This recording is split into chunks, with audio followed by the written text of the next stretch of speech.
Sets తోటి మీరు అనేక సినిమాలు తీశారు. ఒక్కడు కానీ, చూడాలని కానీ, అర్జున్ కానీ ఇలా ఎన్నో అద్భుతమైన సినిమాలు.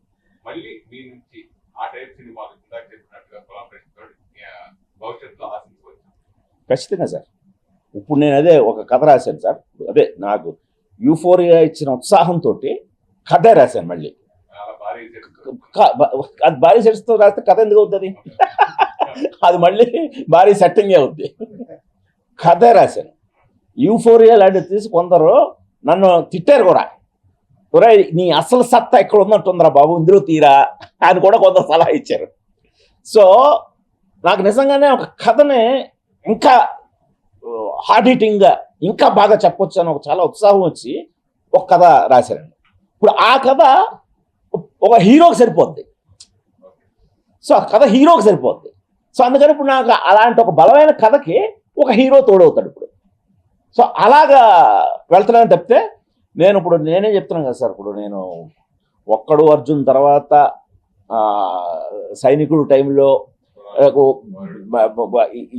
పెద్ద భారీ సెట్టింగ్లు హీరోని దృష్టిలో పెట్టుకొని వెళ్ళిన కథలు అవి మరి నాకే గుణపాఠం చెప్పే కదా. సో అందుకని మళ్ళీ అలా ఆ తప్పైతే చేయండి సార్. మళ్ళీ ఒక ఎవరో మహేష్ బాబు మీద కథ రాద్దాం, ఇంకొకరి మీద. నేను ఒక్కడి కథ కూడా నేను ఒక పాత బస్తీ అప్పట్లో మేము చెన్నైలో అసిస్టెంట్ ఉన్నప్పుడు హైదరాబాద్ వస్తే మా అందరికీ ఇష్టమైన విషయం ఏంటి, చార్మినార్ దగ్గరికి వెళ్ళి చార్మినార్ చూస్తూ టీ తాగడం. నాకు అలాగా ఆ పాత బస్తీలో ఛాయ్ తాగే ఒక కుర్రాడి కథ రాయనిపించింది. దానికి ఒక ప్రిన్స్ మహేష్ బాబు చాలా సఫిస్టికేటెడ్గా ఉంటాడు. అంత ప్రిన్స్ని తీసుకొచ్చి ఇలాంటి ఒక పాత బస్తీలో పెడితే భలే ఉంటుంది, కాంట్రాస్ట్ చాలా బాగుంటుందని కథలా రాశాను, కథగానే రాశాను. సో దానికి ఒక ఫ్యాక్షన్ రాయలసీమ, ఇటు పాత బస్తీ, ఇలా కథలోంచి పుట్టింది కాబట్టి మనకు అది ఒక్కడైందండి. నేను ఒక్కడగా మహేష్ బాబు కోసం అంటూ రాయడం మొదలెడితే అది మరో సైనికుడిలాగా అయి ఉండేదేమో.